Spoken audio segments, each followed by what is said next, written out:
I think I'll hand over to Dorothy. So Dorothy's been instrumental in organising today. So handing over to Dorothy now. Hello. Yes, hello. I'm just adjusting mine, so I was looking at a speaker or not. It's strange. We're all fiddle a bit about at the beginning, don't we? I'm Dorothy Knights, as you see on the screen, and I'm one of the coordinators of the Ecumenical Forum of European Christian Women, and Anthea Sully, who's speaking to us later, is one of the other three members, coordinators.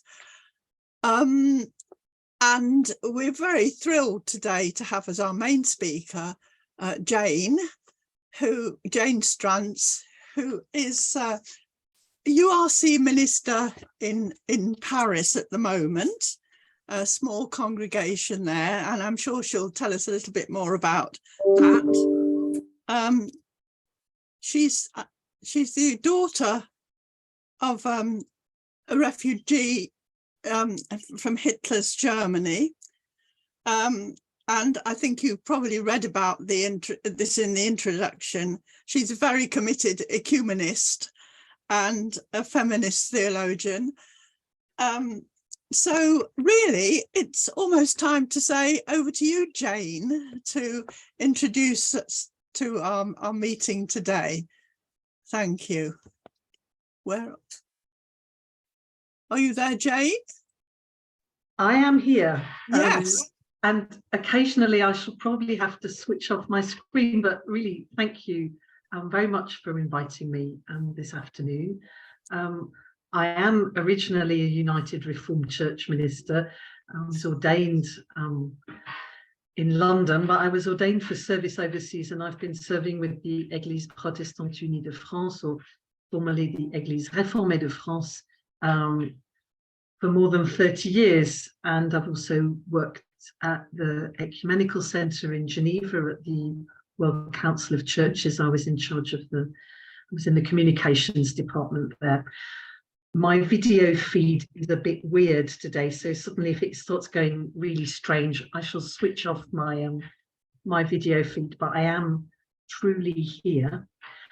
So thank you very much for inviting me to come and speak. I'm not always quite used still to speak in English because I work most days in France. I'm based, I suppose Parisians would say I'm not really in Paris because I'm sort of at least about 7 minutes or something from the border with Paris. But I'm a minister in a small Lutheran congregation near La Défense, which is it's a bit like Canary Wharf, I suppose. It's the financial district. It's where there's lots and lots of, nowadays with working from home, empty office spaces, and all of the petrol conglomerates, in particular Total, have huge, great towers of multi-story sort of things where they have their headquarters here.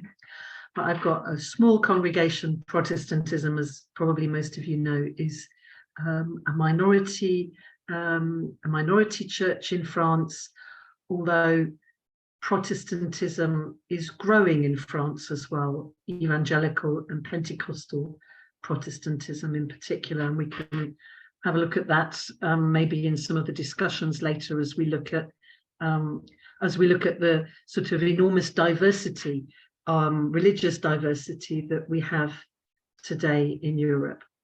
But you've asked me to talk about hope and responsibility, so I'm going to share a screen with you now, and don't be too worried about the huge amount of writing there is on what I'm sharing with you. I'm not intending to read all of that out loud, but you can have this later to have a look at yourselves.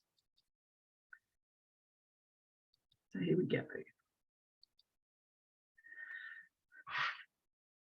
So I'm British, but I have been living in France for more than 30 years, with a brief period also in Switzerland. And Dorothy spoke a bit about my personal background. I come from Worcestershire. I was born and brought up in Redditch, where my father was also not only a refugee, but he became the chair of the local council and was very involved in local politics. I was brought up in an ecumenical parish in Redditch in Worcestershire, in the centre of the town, there. And it so happens that my mother, it's Geffin as well, from a working class background in the town, ended up speaking French, which is how I ended up speaking French and German, I suppose. And as of 2019, I'm also a German citizen. I haven't taken French citizenship, but as a result of Brexit, I knew that I wanted to try and remain a citizen of the European Union as I live and work in the EU. And so let's go. Let's start with a bit of hope and responsibility in Europe. That's enough about me. So I was trying to think about how I could find some sort of way into what is a huge topic, and I'm obviously only going to scratch the surface with you this afternoon, and we can begin to think about where we want to go from that. And so I searched out this little cartoon, Don't Let Go, which is by an artist who has struggled with mental health issues all of his life. He's called Andre Jordan, and he's written this little book called If You're Happy and You Know It, and then it's sort of got someone sort of pointing a revolver at his own head. He struggled with mental health, but he says, don't let go of hope. And I think that sort of is perhaps where lots of us are at the moment with hope. How can we hold on to it? And will it just slip through our fingers? And so my working title that I sort of gave myself for chatting with you this afternoon was From a Conspiracy of Lies, Vaporware and Corruption to a Conspiracy of Blessing and the Promise of Grace. Well, that's a sort of an interesting trajectory, as the French might say. And I wanted to start by sort of thinking together, and you can talk a bit more about where you think we are in our breakout groups later. What is the state that we are in? We're in this state where there is a criminalization of solidarity and protest, particularly in Europe, but not only in Europe. We can see that in all sorts of parts of the world. The intimidation and the murder of environmental activists, for instance, but the criminalization also of those helping refugees at Europe's borders because of the enormous effort to protect Europe's borders.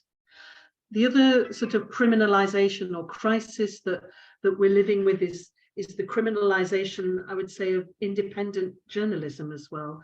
And also that not just the criminalization of it, but who's interested in people telling the truth anymore?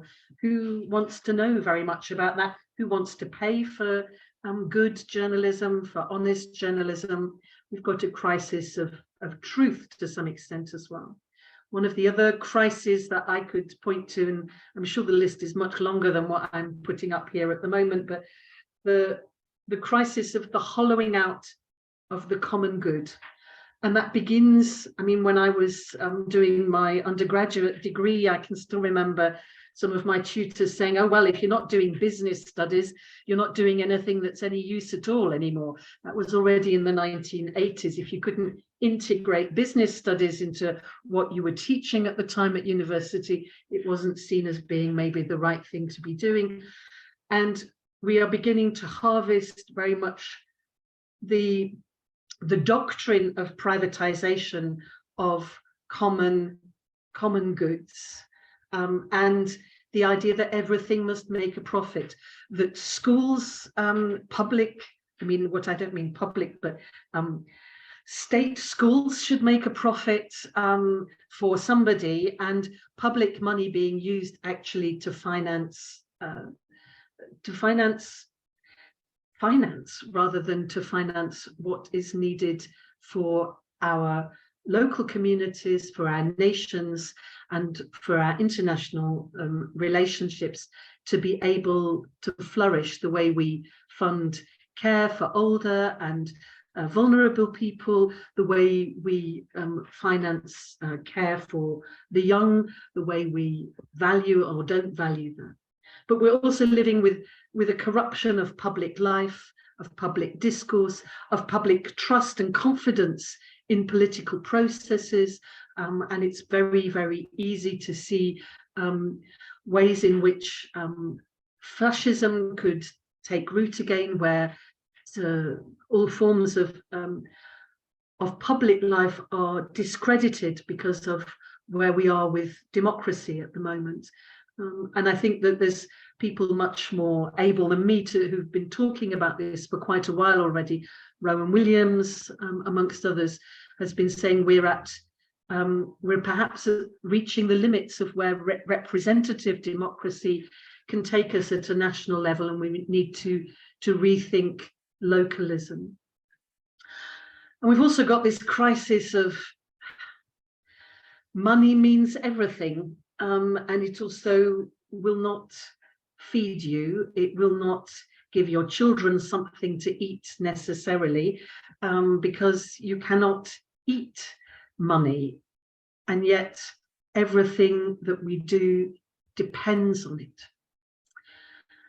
And I think in all sorts of areas, and I think particularly these days now, also in our churches, there is a crisis of integrity. Talk about the crisis of abuse. There's also a huge crisis in many of our Western and European democracies of structural poverty.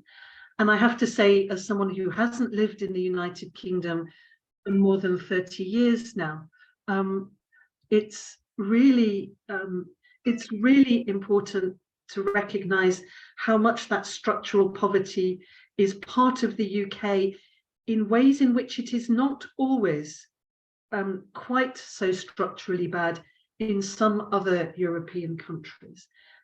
There is more of a safety net in many other European countries, and I think that's something that that the UK needs to begin to take seriously. But for churches, the crisis of integrity, as we have always sort of sought to speak the truth to power, we need to think very carefully about how we dare speak truth about some of these realities to power when our own integrity is being questioned. And of course, we have the crisis of war and of global governance. And to that, I mean, and I think that the war in Ukraine has profoundly troubled us at so many levels that, I mean, we could just spend all afternoon and probably all of tomorrow as well talking about how difficult that has been and remains for us, and how it tries our patience in many ways. And I would add that it seems to me that all of that adds to a sense of, I mean, and I've not mentioned the crisis of ecology, of the environment and so on. That's all very much part of this. And so we end up with a crisis of meaning, it seems to me, as well. And that's very much part of what I hope we'll be able to share about this afternoon. And I haven't got any kind of resolution or any kind of sort of magic stick that can sort of change all of that. But I wanted to think about the forces of fragmentation that I've just looked at: hyper-secularism, hyper-diversity, but also, and I think it's really important to look beyond our European context.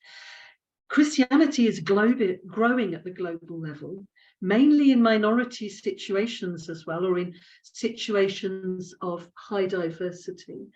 And in my own congregation here, where, you know, I mean, I have 20 people, maybe 30 people in church on a Sunday morning, but we are very much part of this hyper diversity there may be 30 people there. We'll probably be representing at least 9 or 10 different nationalities. And we'll also be part of this hyper-secularization. Most people will not be at church every single Sunday. There are other things happening. And so in the face of fragmentation, I'd like to just hold up the idea of a fragment, of becoming fragments, of the strength of a fragment. And many theologians and philosophers hold on to this idea of a fragment that can represent the whole, not because it sort of brings everything together. It's not a systematic theology or something, but it is a fragment, can be as powerful as several tomes of theology. And you can see that in Karl Rahner, in Dietrich Bonhoeffer, also in Nicholas Slee's wonderful recent book on feminist theology, and in the face of fragmentation. I also think the fragment can help us to begin to take up the challenge of finding meaning once more. And it's not without, it's for that reason that I've given you this picture here of what's called the Coventry Cross, which is in the chapel of the Ecumenical Centre in Geneva. And it is made up of fragments of bombs, which fell on both Dresden and Coventry in the Second World War, and which were pieced together to form this cross of fragments, a cross of hope, but a cross of hope built out of the fragments of war. We often forget that that war lasted 6 years, that it also tried the patience of the whole world. Will it ever end? As we come to the first anniversary of the war in Ukraine, we need to understand that the time of war is a long time, but the time for peace, which will come afterwards, will be an even longer time. And so the strength of the fragment can also be in the strength of the patchworker, of the stained glass artist, of the artist who thought about making this cross. But the strength of the fragment is also the strength of the field surgeon, the district nurse. And I would sort of like to say that it's, in some way or another, a practical theology for the local in global times. And I've just put together a small sort of mosaic of women and men who on Thursdays wear black as a way of trying to protest against violence against women and the culture of rape, which is one of the WCC's efforts to overcome violence. So how do we take back a hope-filled narrative? That's one of the questions I want to give you for the breakout rooms in a moment. How do we practice resistance? How do we, as Grace Janssen puts it, redeem the present? And how do we take up this idea of survivance? This is something that victims of sexual abuse have given to us a word about surviving. It's not about being victims, it's about being survivors. And in some ways we have to be the survivors, practice a survivance of all of those dreams we had when we wanted to change the world, and still want to change the world that we're in today. I just give you some small quotes here. As St. Francis of Assisi is said to have said, preach the gospel, use words when necessary. We're very good in the churches and in lots of NGOs at using lots of words, but these days it's how we act with integrity that may actually have more bearing on making a hope-filled narrative. And then I love reading detective fiction. It's how I cope with how terrible the world is often. And occasionally, this is a conversation between V.I. Warshawski and her friend Lottie, who is a doctor, and Lottie says to her, you can't give up hope. You must live in hope, the hope that your work can make a difference in the world. And then this is a quote from a modern rendering of Psalm 84 to accompany the title of Grace Janssen's book called A Place of Springs, and I'll come back to Grace in a moment. But another book is also called A Place of Springs, I've discovered while looking at things. Blessed are those whose strength is in you, whose hearts are set on pilgrimage. As they pass through the valley of sorrow, they make it a place of springs. So there's this call to transformation. Grace Janssen, who died towards the beginning of this century, I think in 2005, 2006, was a Quaker theologian based in the north of England. She was originally from Canada. And she set out to have a sort of 6-volume new philosophy of religion, where she was looking at leaving behind the obsession with death and with violence, and concentrating on beauty. She puts forward this idea that we are to become natal rather than mortal. And I'll give you a little bit more of Grace now. She begins one of her books, In a Place of Springs, with a story from the bombardment of Sarajevo, where a cellist goes out and plays his cello in the middle of the bombs falling. And the soldiers who hear him playing try to get him to take shelter and tell him that he is mad. And they say, go inside, can't you see what's happening? He said, yes. Look, can't you see what's happening yourselves? Are you calling me mad? So who is mad and who is sane in a world in which beauty confronts death and violence and silences creativity? And the whole project that Grace Janssen is trying to put in movement through her writing is how these forces, these patterns of thinking in the West might be changed to enable human flourishing. And then she ends in this particular quote, where may we find the resources for redeeming the present? And I just wanted to take up 2 things from the recent WCC assembly in Karlsruhe. The theme from that assembly was Christ's love moves the world to reconciliation and unity. And I wanted to think about ecumenism as a movement of love and what that might mean. I wanted to really encourage you to take up the WCC assembly message. It's quite short. It's only 13 paragraphs long. And I'm going to just cite 2 bits of it for you. I've put the whole of it here in the PDF, so you can look at that later. But just from paragraph 5 and paragraph 13. Christ's love moves the world to reconciliation and unity. This love is the answer to the cries of those who are suffering. This love, in answer to the cries of those who are suffering, compels us to come to him in solidarity and to respond and act for justice. We are summoned to be reconciled in God's love and to witness to that love revealed in Christ. And then the very end of the message, in our assembly, we've used many words, but from these, we have fashioned a new resolve. Now we ask God's assistance to transform our commitments into action.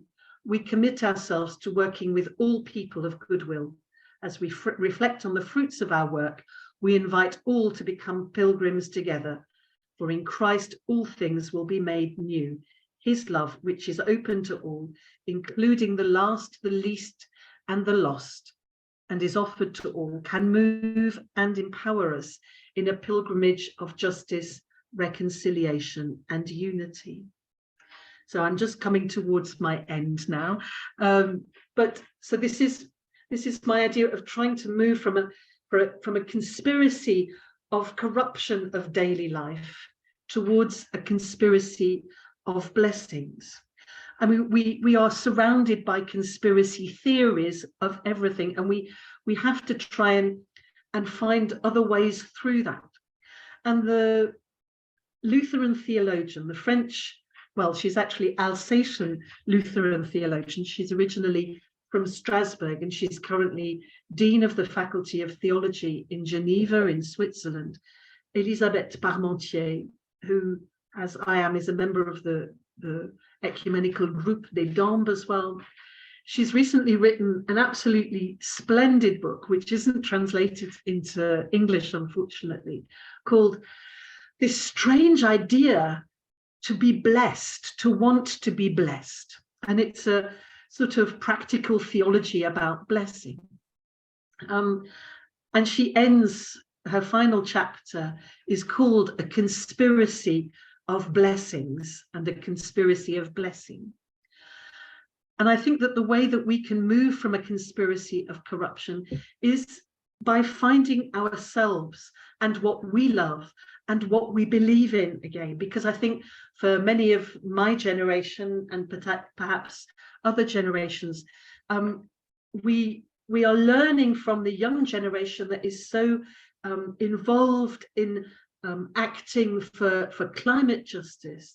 And we need to be able to find ourselves within that action for climate justice, for wider racial justice, for justice, for social justice, and so on. And it seems to me that the becoming a part of a conspiracy of blessing is a call to act. It's a call to love. And it's a call to be fragments of hope in the present. Resistance is a term that is very much prized by French Protestants. Résister. Marie Durand, who was one of the people imprisoned during the wars of religion in the Tour de Constance in Aigues-Mortes, on the Mediterranean coast, is said to have engraved the word résister into the stone there. So we have these resources in our different histories. We have these resources in our present as well, to refound a resistance based on being survivors and not victims, founded on God's engagement and commitment. And as Elisabeth Parmentier does, I'm also going to try and end with a quotation from Dietrich Bonhoeffer, and I've put it on the PDF here. It's a little bit difficult to see, and I'm sorry, it's a rather bad photocopy. I've got the German and the French in front of me, and I had to do a quick phone call to my husband to say, have you got the English somewhere? Because I know we've got the whole of Bonhoeffer's works at our house near Geneva, but not with me here in Paris at the moment. But Bonhoeffer says in this letter from June 1944, and I'm going to stop the screen share now so that I can read this slightly better myself on my computer. Bonhoeffer says, the righteous suffer from unrighteousness and from the meaninglessness of the unrighteous, of unrighteousness. We suffer from the meaninglessness of unrighteousness. But what the righteous have to do, the response of the righteous to the suffering, is to bless others. And I will come back to the actual quotation later, perhaps in our final plenary. But I wanted to give you that idea that our main role as people who are to act in the world, in the midst of terrible, terrible suffering, and this is from 1944, when the suffering was surely at least as bad as the suffering many of us are living through at the moment. Our task is to bless one another, to bless the others, as a way of encouraging them to see that God is there also for them. I think that's enough, isn't it? Thank you for listening, for your patience. Well, thank you very much, Jane, giving us a lot to think about.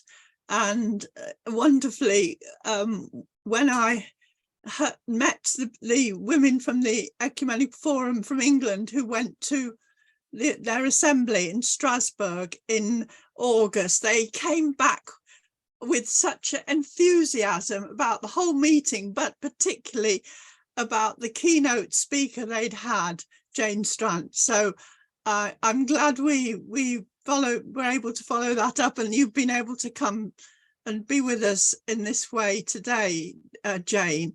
And as I mentioned before, Anthea, who I work with in the forum, just words to say that the forum was set up in Europe by a wonderful Swiss woman at the beginning of the 70s.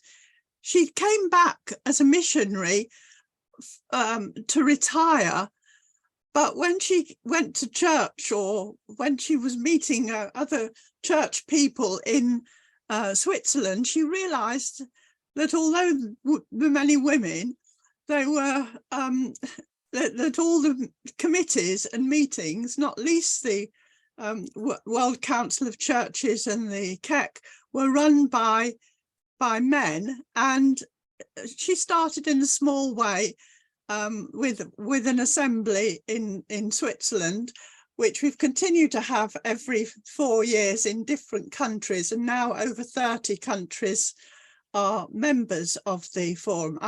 Anthea is well versed in what it is now because she's on the European Committee. So really it's time to say over to you, Anthea, to talk on our subject for another quarter of an hour. Thank you. Thank you, Dorothy, and thank you, Jane. It's really great to join everybody this afternoon. I was always going to be in my office, but I've deliberately chosen to sit in a place where I'm very branded White Ribbon UK. So I've got our posters on the wall behind me, and I'm wearing my white ribbon because I think it's really important that we talk from our own context and in terms of ourselves as people. I'll just say about a bit more in a moment, but first a caveat. I'm sure almost everybody on the call has had this experience, but I had COVID over Christmas, and sometimes my words aren't coming out right. So if I say something that sounds slightly strange, apologies. And occasionally I am losing words, which has been quite challenging. I did manage to do a 5-minute Radio 5 Live interview last Friday and only got one word almost wrong. So I was quite proud of that, but 15 minutes is longer than that, and I'm not sure how long I will keep the focus for. So I'll start from where I am now, which is as the Chief Executive of White Ribbon. White Ribbon itself is a global movement that started in Canada 30 years ago, over 30 years ago, following a traumatic murder of women at a university in Montreal. And the gunman, we would now describe this person as an incel. It wasn't a term that had been coined at that time. He sought out women who were studying mechanical engineering, a subject that he didn't think women should be studying, had no right to be participating in. And 14 women were murdered and others were injured. And out of the trauma of that, some men and leading men took up realised that culture needed to change to stop such violence from occurring. And we now have a global movement in all countries. It operates autonomously with that absolute focus of considering what culture we are living in and what that says, building equality between women and men, and looking to completely change the norms which allow violence to take place. So despite our name, we cover England and Wales, and we're active in many, many places. We've just got to the point where more than 1% of the working age population of Britain are working for a White Ribbon accredited organisation. So that's quite significant reach and place in terms of where we are active. And to give an illustration of how we work, we've been doing considerable work with the rail industry. Around the 25th of November, our major Awareness Day, which is also the day for the UN Day for the Elimination of Violence Against Women. We brought together leaders of the rail industry to talk about how they could transform the culture both within their organisations and for passengers, and also importantly for areas around stations. I'm sure you're aware of how that can feel safe or unsafe. And had a high-level summit about that, and serious commitments were made.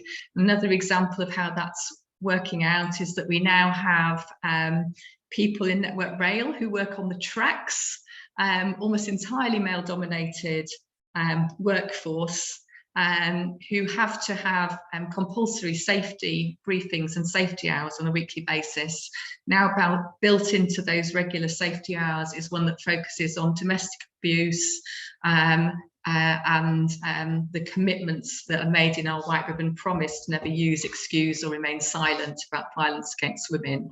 So we are comprehensively just working in that industry and in many others and in many other areas to affect that change.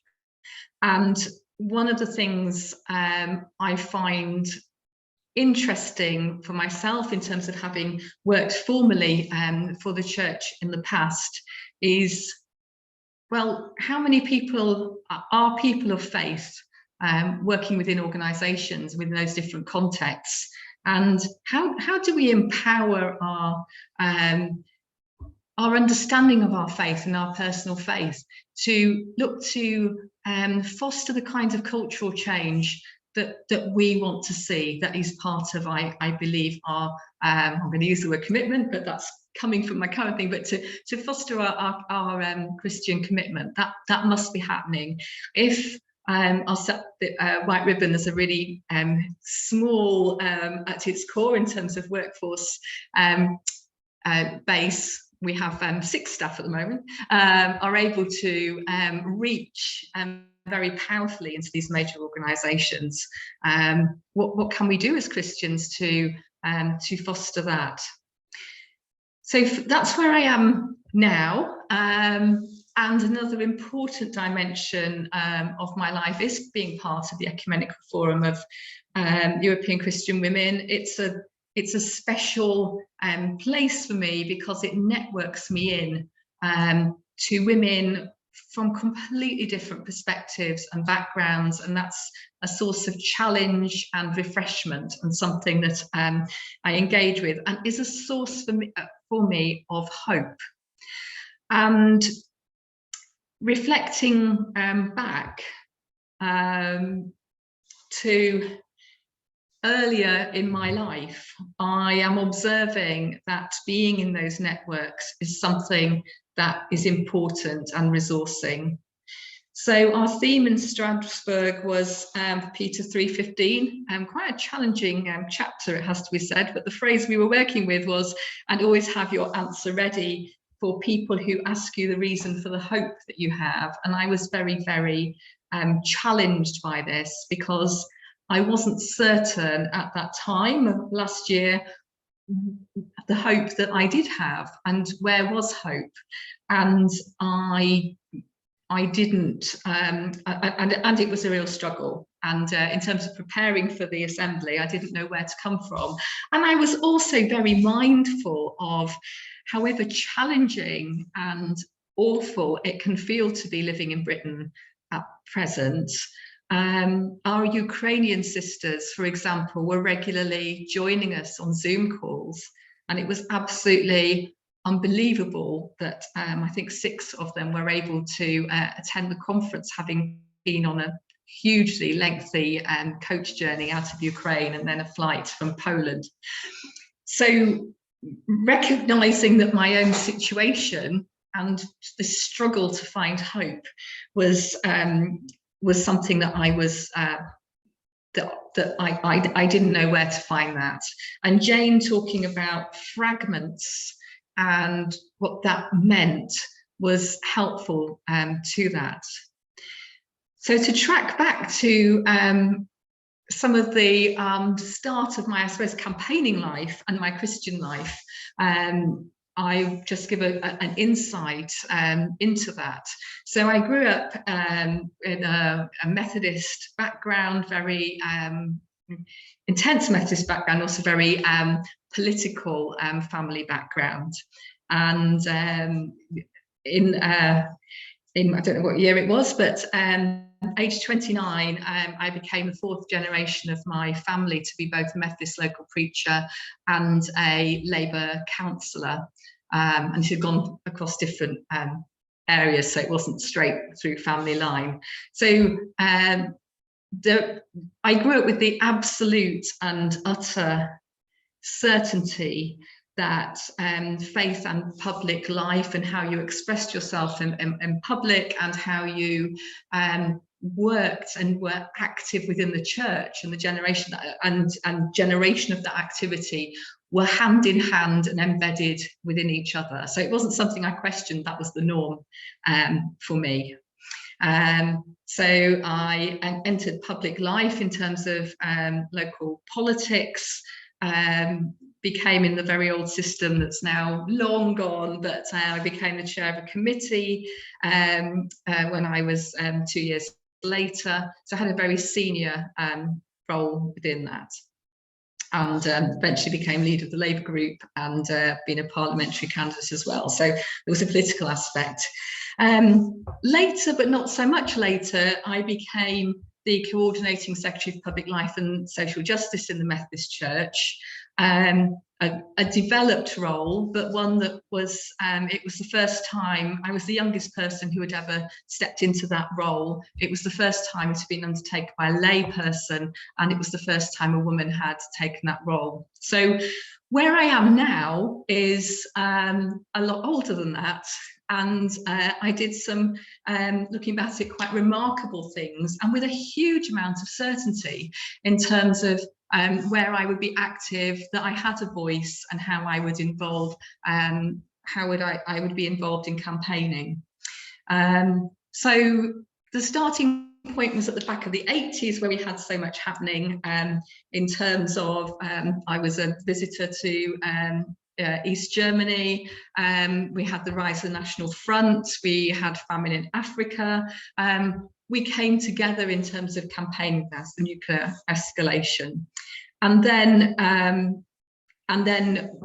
just shortly after that, if we went into the 90s, it seemed to be that actually things could change, there could be hope, and Nelson Mandela was freed and the Berlin Wall came down, and it felt like there should be some shift. And as you all know, with my partisan background, I saw the incoming Labour government in 1997 as being another manifestation of that. So where we are now is a lot more challenging, and it's also challenging for me how I personally respond to this. So mindful of time, I'm just going to go through to the what I am observing as a truth I have found for myself and may not be for everyone else. But back to this, have your answer ready for the hope that you have. In looking back to how campaigning worked and being active and looking for change earlier on in my life, and also seeing where it's working now, I'm not so sure that for all of us, it's easy to find the hope as ourselves and as individual. And we are more fragmented in terms of how we communicate and how we work together. So I would like to suggest that hope has come through our second word today, or perhaps it's the first word, about responsibility. Is it that we find hope through coming together with a shared responsibility for an understanding that that's a problem? Do we bring the fragments of ourselves and the fragments of the issues that we are faced with by working together and find a shared hope in that? I'm going to throw in some observations and very briefly. I think we need to find focused time. So the fragments can fragment us. We can give very small attention to very different things. Maybe we need to look at some more single issues that we know that we have a part of and some expertise in, and offer those. If you go on to, I was a very early adopter of Twitter. If you go onto it now, it can send you in all kinds of different places all of the time. Perhaps we need to learn to bring attention. We need to be relational, which is back to what I've just said. We need to reach out and find other people. The way society is, it's pushing us into being on our own, and that has been magnified, I think, by working from home, being alone, being in lockdown. We need to work on that. We need to be intersectional and realize how things relate to each other, and having, which is going to sound contradictory from my talking about us maybe being focused and paying attention, we do need to look at how things relate to each other. Black lives does matter. It's caused fundamental reflection and will continue to and challenge and inform change. And that's really meaning we need to pay attention to concepts of solidarity and allyship and leadership and what that looks like. I think Jane's already said our role models may be a lot younger than us. One of the things that I have, I was asked last year, I think, International Women's Day, well, where do young women find their role models? Where are these role models? And I thought very much, and I thought, actually, my role models are a lot of younger women who are very inspiring and are changing how I view the world. Power does come from us being in community and being in networks, and we find hope within each other. It still amazes me to be able to meet people in the forum with women from across Europe with so many different traditions and different experiences. And by working, and it is work, towards being collective together, what it means to be a woman in your church and a Christian woman, our sharing is deep and powerful and revitalizing. And we learn how women are expressing their hope and are finding ways of taking responsibility in all of those contexts. I'm going to end with a quote by a not specifically Christian writer, Bell Hooks, and she's one of the many women I'm devastated never to have heard speak in person. She's an American writer and essayist, and her issues were about that she dealt with very amazingly were race, feminism and class, and she did talk very much about a faith background, its interaction with the American civil rights movement. And I'm always interested how what I sense are words that are helpful to us as Christians come into her writing, and the one that the focus on here is the word love. And this is from Outlaw Culture. She wrote this in 1994. The moment we choose to love, we begin to move against domination, against oppression. The moment we choose to love, we begin to move towards freedom, to act in ways that liberate ourselves and others. Thank you.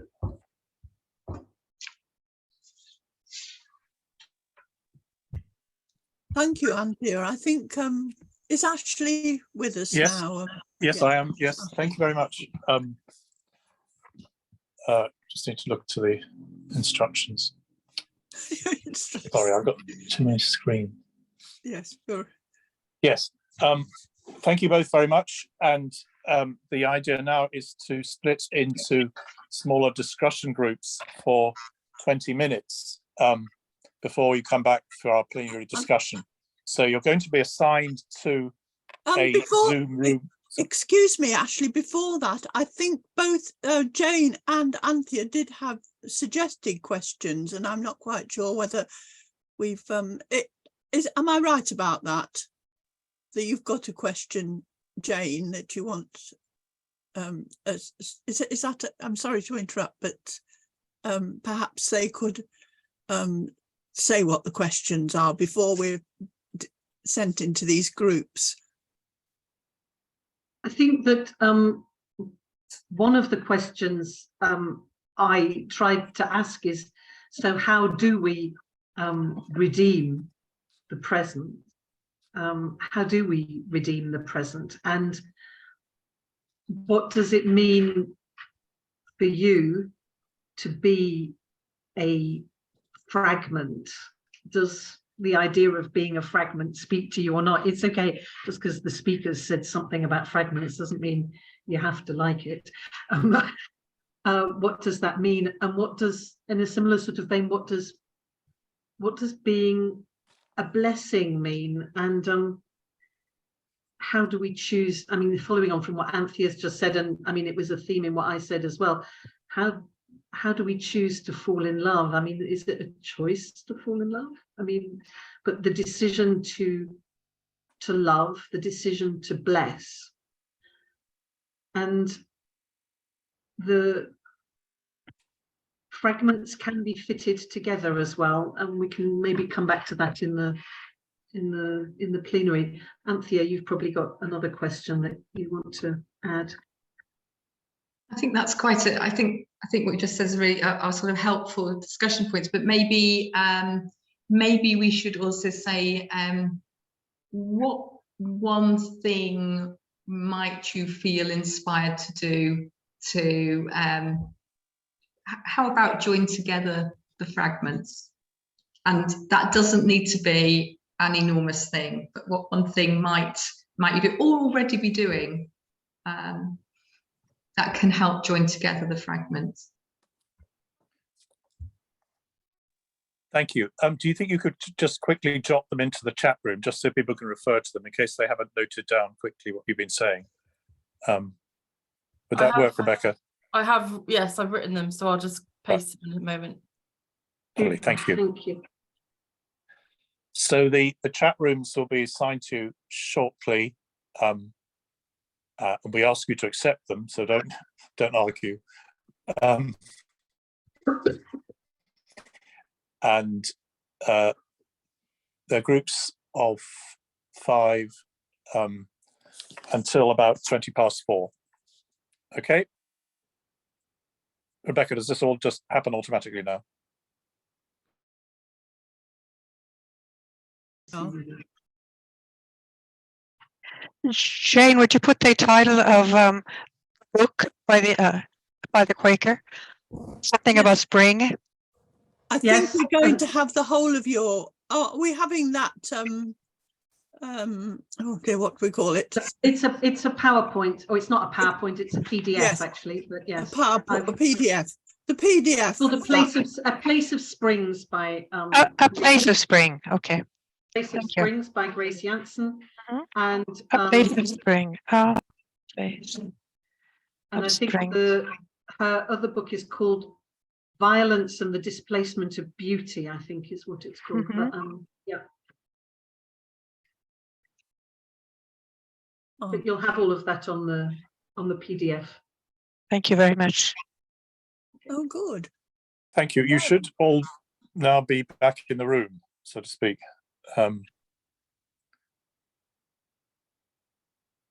Lovely. The way Rebecca and I are going to organise this is that if you want to contribute, to raise a hand, which Rebecca will notice more quickly than me because she's not joining from a mobile phone. Try and keep your contributions fairly succinct if that's possible. But we'll just leave it open to you to contribute on the basis of your reactions to the talks or conversations you've had in the breakout rooms. So it's over to you.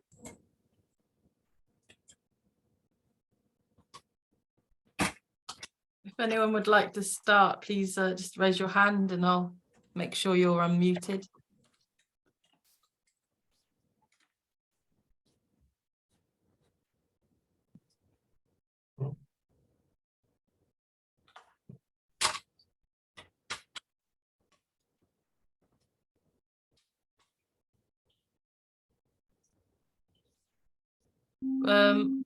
Was there any reflections from the breakout groups that you wanted to share?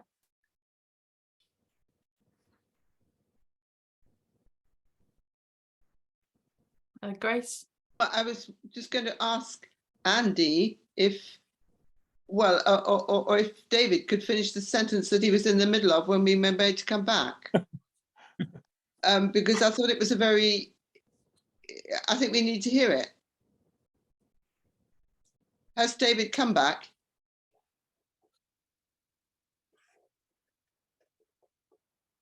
David Blackman. Am I audible? Am I now audible? At the very end, I went off on one of my tangents and suddenly said, when we talk about having left the European community, let's forget we're still in the Council of Europe. And we should be making much more of our membership of the Council of Europe and a commitment to the Human Rights European Convention on Human Rights, which we were one of the main instigators of in the post-war period. And we should do much more to keep our relations going in that context, which of course is also totally preoccupied, as I am, with the war in Russia, Ukraine, as somebody I've been specialising on. So that's I bounded off on that point, but I think the question of our membership of the Council of Europe is important. It is wildly underestimated. That was the point I suddenly thought of in the last seconds of our discussion. Thank you. Richard Seaborn? I'd like to add to that in the sense that I've mentioned in our group the Quaker Council for European Affairs in Brussels, and that has a voice in the Council of Europe. Yeah. And I mean, that's a channel through which Quaker messages can be got across. I just wonder whether there are channels that other people can use or do use for the Council of Europe if they're not in the political swing. Of course, there are the parliamentary assemblies, but it's very difficult to, in a domestic situation, to get someone to represent you at the Council of Europe, unless you have a friendly member of your parliament who happens to be in that assembly. Now, just saying, getting a message, communicating with the Council of Europe needs every attention we can give it.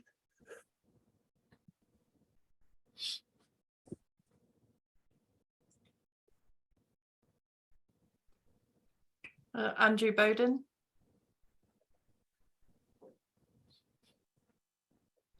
Could you unmute, Andrew?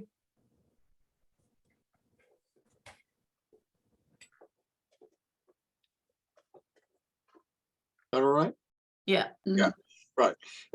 Keith is in our group, and he said how important and valuable, as a sign of hope, as far as he was concerned, was the invention of Zoom, which allowed him to meet people from all over the world, etc., and people he would never otherwise have met before, and that this was a thoroughly positive thing.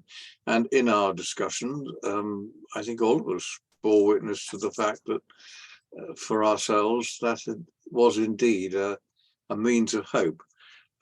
That's not to say that all social media is the same, but at least Zooms had been very positive indeed. Yeah, the thing is, I remember sort of talking to people in Indonesia, for example. Now, for goodness sake, what other means would I have of talking to people from Indonesia, you know, etc. Yes, and that's been very true, I think, in relation to people in Ukraine. The extent we've been able to keep in touch, it's made a lot of difference. But not simply a matter of meeting friends, but it does give an opportunity to have contact with people whose worlds are so different that the narratives by which they live are different. I mean, part of the problem that we so often have is that the only narratives we know are our own narratives. So we think that the way we see the world is true, which means, of course, that anybody who sees things differently must be false. Well, life isn't actually like that. Yeah. Andy Dye? Yeah, thanks. Yeah, it's just a few things I'd like to share from our group. Some of these were from other people. So Grace shared about a group of the ultra wealthy who are talking about the fact that they're not taxed enough, and are actually talking now, and that actually we need to be taxed more as the ultra wealthy. And so again, addressing that fragmentation that there is between it seems to be the ultra wealth that there is, and anyone who lives in London will know that the ultra wealth is all around, but it's also incredible poverty as well. So that I think that was that discussion. David shared something around the discussions he's involved in, and the networks. I think realistically, networks of hope, kind of bringing fragmented conversations around what's going on with Russia and Ukraine, and the networks he's part of. I think the thing I reflect on is just a comment that I made around algorithms of being put together into groups and how that happens. I think there's this aspect, kind of as we're talking then, when we think about the fact of the algorithms that actually seem to control our conversations.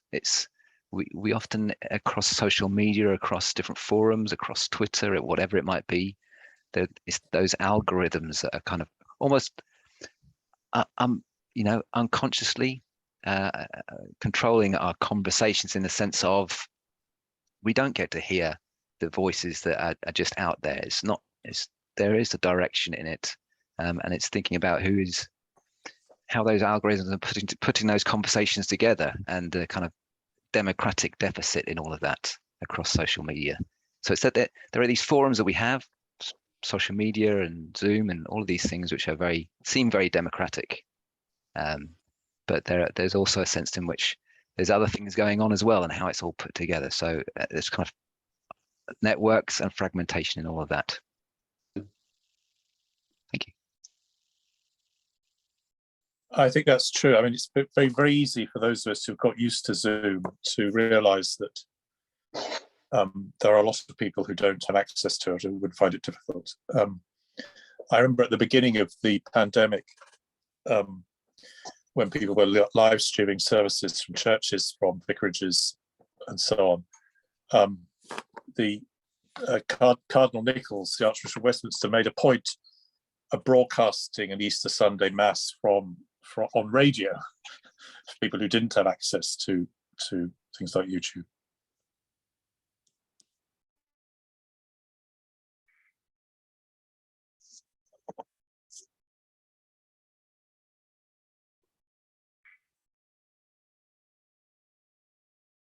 David Thomas has put his hand up, Rebecca. Yeah, David, please go ahead. Yes, I was looking at some of the sort of academic work that's been done in the sort of margins of philosophy and theology on hope and optimism, and I came across a quote from Herbert McCabe, who you remember was a leading Catholic theologian, particularly influential in the 70s and 80s, and he wrote this: "We are not optimists. We do not present a lovely vision of the world which everyone is expected to fall in love with.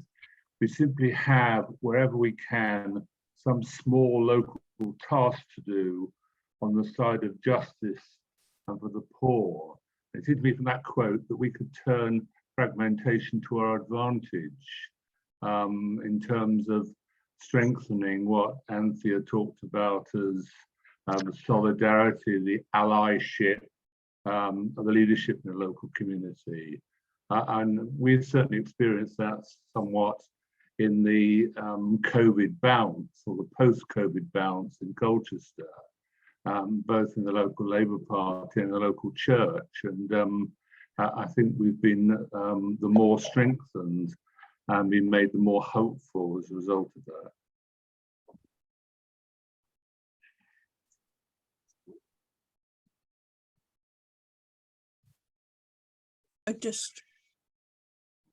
Dorothy? I just say we're in the week of prayer for Christian unity, and locally we've hit a happy medium with the fact that we can have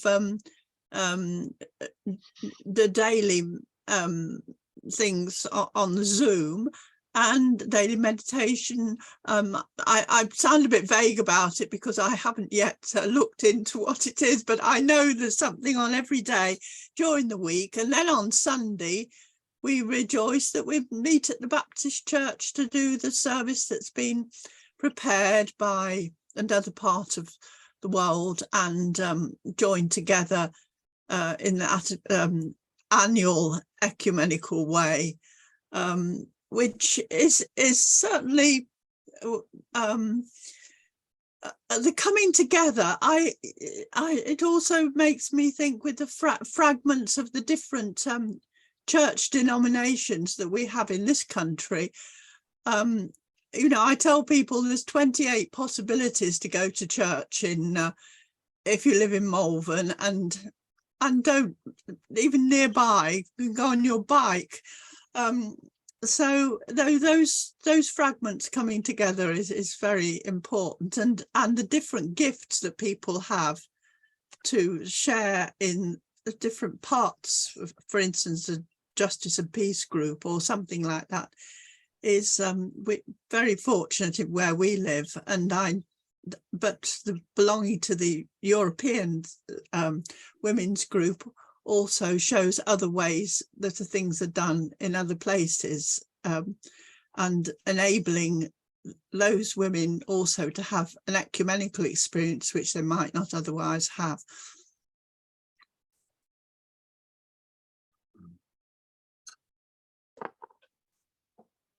I can add from my experience that also being part of other networks and larger organizations has also been really rewarding. And I also think the distinction between hope and optimism is quite an important one for me, because I think I'm often not feeling very optimistic. The fact that I show up and I believe it's important, and you know, that's because I've got hope. And I think a lot of us, I think it might, I can't remember who it was, if it was David or Richard, someone was saying that the ecumenical movement used to be, it was sort of a surge of optimism, that people were acting with optimism, and that maybe there's less optimism now, that people kind of, the motives for working together and cooperating sometimes are coming from a place of needing to work together rather than wanting to work together. But I think that probably a lot of people here in Faith in Europe, and people who are giving their time to ecumenical movements in general, I think in 2023 are probably motivated with hope more than optimism, but I might be wrong. Yeah, that's my reflection. Ray. I think there's one danger in what we've been talking about, though I don't want to sound negative, but I think we probably find with people in church communities who've been joining services by Zoom or other media, that while that's kept people in touch, I think there's possibly a slight danger of a sort of consumerist approach, and that people can now shop around, so they can look at acts of worship all over the world, which they may find preferable to what might be a much harder thing to put on in their local church. And I suspect that's going to have some very odd long-term effects in terms of people's sense of belonging to a particular community. But I don't know what the answer is. You can't stop people using other networks, but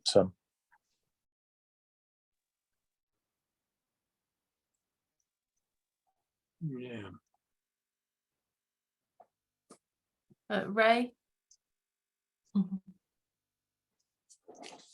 I want to go back actually a little bit to what you said, Rebecca, about whether people feel that they need or have to or want to work together. I guess one of the things we need to look at is whether whether we are able to describe to people why working together is better. Why is it better to be interdependent than it is to be independent? Yeah, which is why Brexit does my head in. You know, forget about all the practicalities.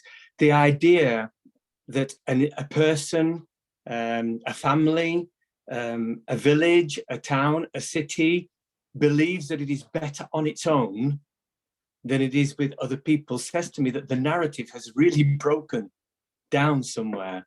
And maybe part of bringing hope is giving people a reason or several reasons as to why working together, being together is better than being isolationist, than being independent, if you like, on your own. Because I suspect that there is a belief amongst people that if you can shore up enough resources to look after yourself, everything's going to be fine and dandy. But of course, the point comes at which it's not a material issue that actually breaks that down. It's something either mental, emotional, maybe even spiritual, that comes along to you, and you find that actually dealing with it on your own is not going to happen. It's not going to work. You actually need somebody else. It's like an addict coming to the point of realization that trying to break the addiction is not possible on your own. You need the help and support of other people.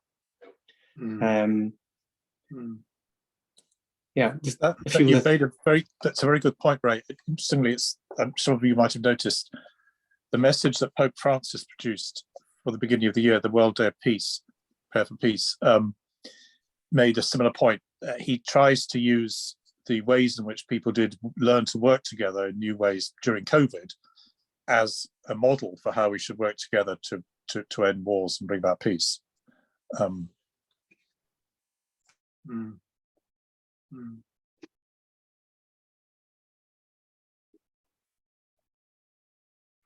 May I react to some of what's been said in the first instance. Or maybe Sharon, you wanted to speak first. That might be no. I've been in other contexts thinking a lot about complexity and how we cope with that. There's a French philosopher called Edgar Morin, who's 101 years old, and he's still going strong. He has his own Twitter account and all of the rest of it. He's not been translated much into English, unfortunately. He is a bit of a sort of communist and things as well, but he's got some very interesting things on how to cope with complexity. And I think that one of the things that that we need is a way of dealing with complexity, because anything that is ecumenical is actually immediately really quite complex. Anything that brings people into working together is quite complex, because you've got all kinds of different assumptions about how we vote for things, who has power, whether titles are important, whether rank is important, and all of those sorts of things are added levels of complexity and irritation as well, depending on where you come from and what kind of church background you come from as well. And I think we need to be clear that ecumenism is not always easier as well. And one of the things, while I was working for 10 years at the WCC, one of the big issues that is now facing that organization, and which it's been facing for the past more than 20 years really, is that the structure is very much a sort of post-war, what we could say a Western parliamentary style structure, but there is no longer enough money to fund a secretariat to deal with that structure. And also the structure was set up at a time when the WCC had fewer than 200 member churches. It now has 350 member churches. And yet those 350 member churches represent a smaller proportion of Christianity than the 150 member churches in 1948 did. So you've got a huge, you've got masses more complexity in our local ecumenical relationships as well. That's the case here in France, and it's still being discovered by many Roman Catholics and Protestants in France that diversity, and I would say hyper-diversity, is part of the ecumenical and the religious landscape today, in a way that it wasn't when lots of our ecumenical, so-called ecumenical structures were set up.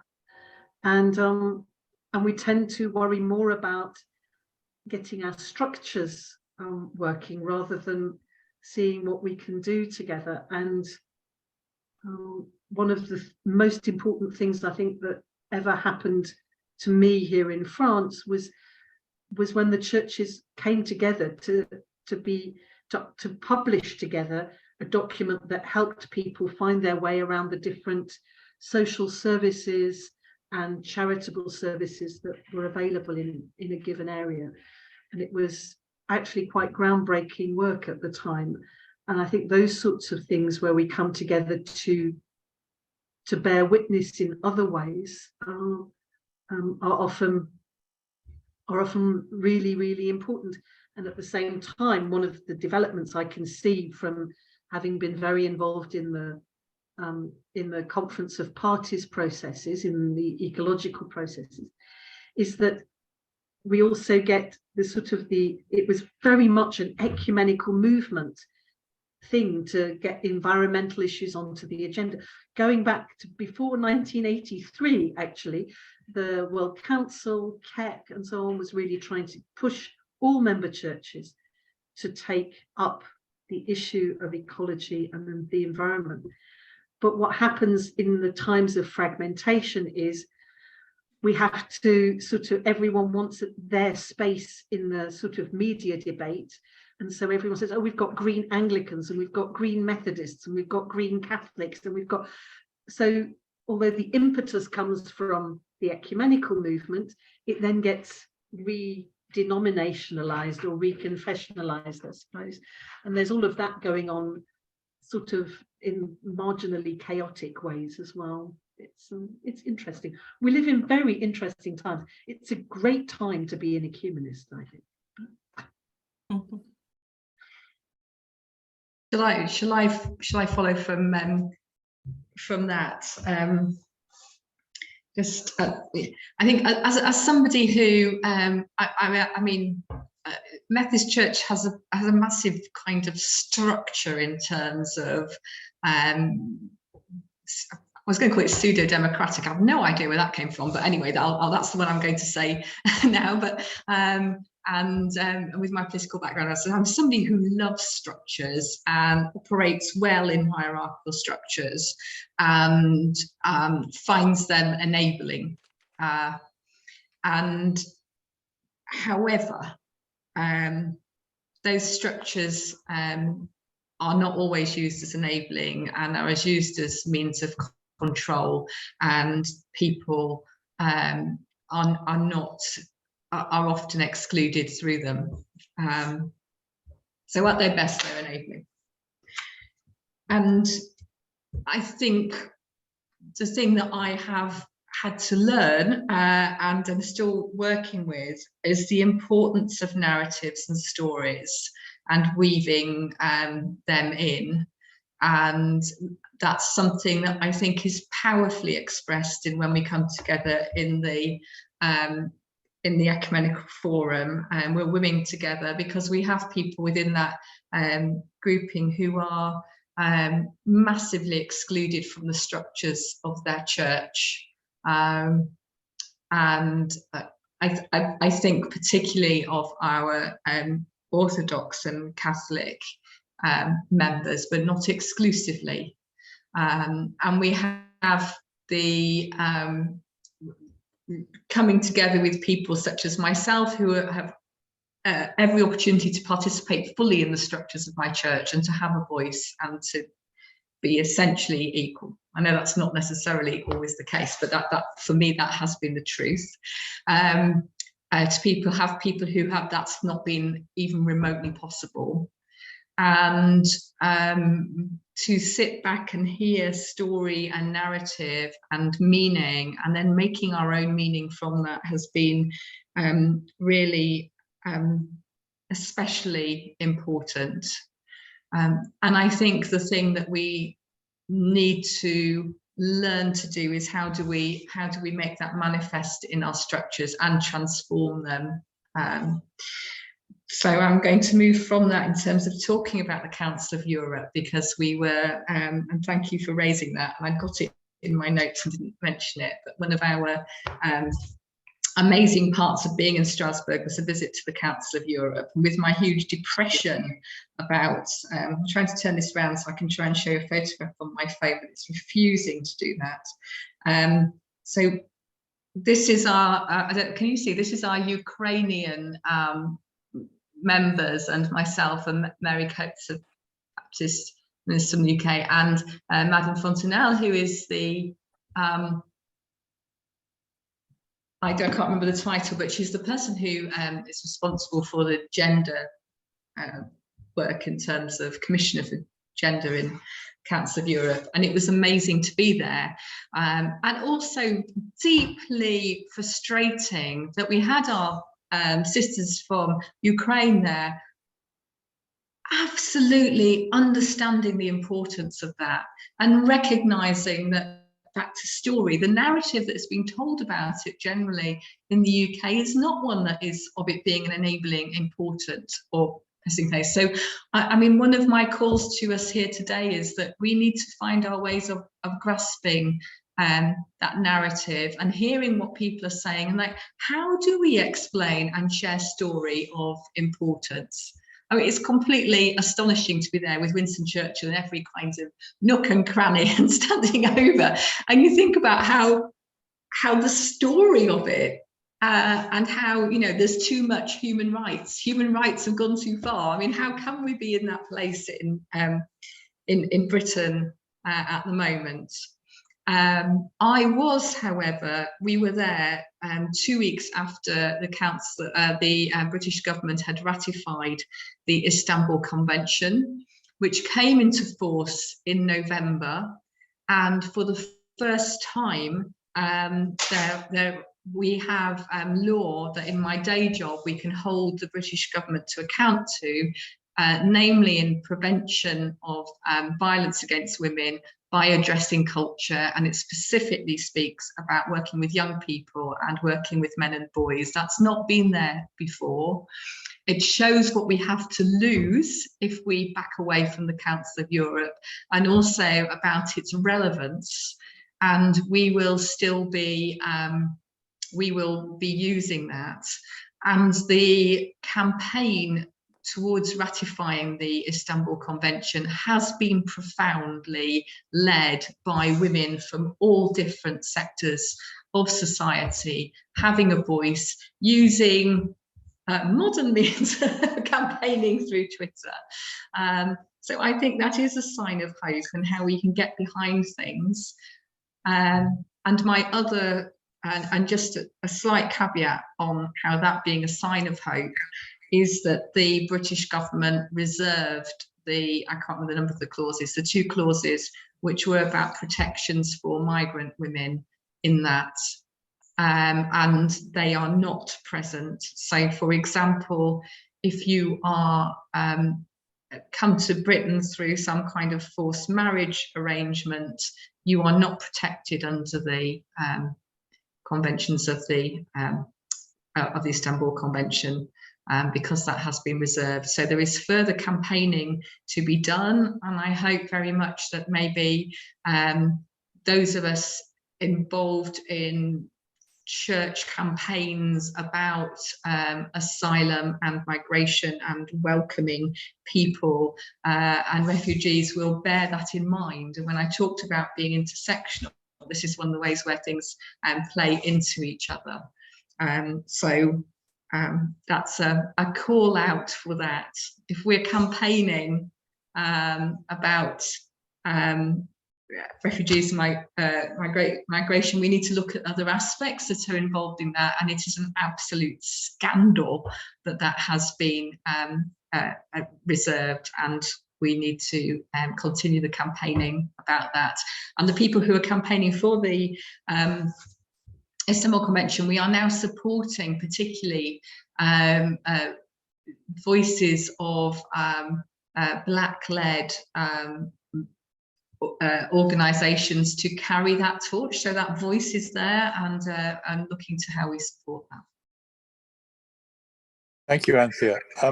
Our time is coming to an end now, and it's a very good, in a sense, rallying cry for this afternoon's tremendous session. Thank you very much to Anthea and Jane for really tremendous, well-researched, high-quality presentations. It's been great to have you with us. And many thanks to Dorothy for coordinating this session, and to Rebecca for doing the practical work along with our friends in CTBI.